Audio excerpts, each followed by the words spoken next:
एक असा ग्रंथ जो हजारो भक्तांच्या जीवनात शांतता, श्रद्धा आणि समाधान घेऊन येतो आणि तो म्हणजे गुरुचरित्र. गुरुचरित्र पारायणाचा माझा हा दुसरा दिवस. पहाटेचे 4 वाजतायत.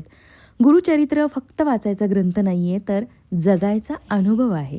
गुरुचरित्राची पहिली शिकवण म्हणजेच गुरूंचं महत्त्व. गुरु म्हणजे अंधारातून प्रकाशाकडे नेणारा दीपस्तंभ. आपल्यातील मोह, भीती, संशय यांना दूर करून आपल्याला सत्याचा मार्ग दाखवणारा मार्गदर्शक. गुरु नसतील तर जीवनाची दिशा हरवते, पण गुरु असतील तर अगदी काटेरी रस्ताही सोपा होऊन जातो. या ग्रंथातील सर्वात अगदी शक्तिशाली मेसेज कोणता माहिती आहे? तर जीवनात अडचणी येतात, वेळ बदलतो, परिस्थिती कठीण होते. पण जर का श्रद्धा आणि सबुरी टिकवली तर गुरुकृपा अगदी वेळेवर साथ देते. गुरुचरित्र आपल्याला शिकवतं, धीर सोडू नका, कारण प्रत्येक अंधारानंतर प्रकाश हा जन्म घेणारच असतो. मंदिरात जाऊन देवाचं नामस्मरण करणं जितकं महत्त्वाचं आहे ना, तितकंच महत्त्वाचं आहे इतरांच्या वेदना समजून घेऊन त्यांना मदतीचा हात देणं.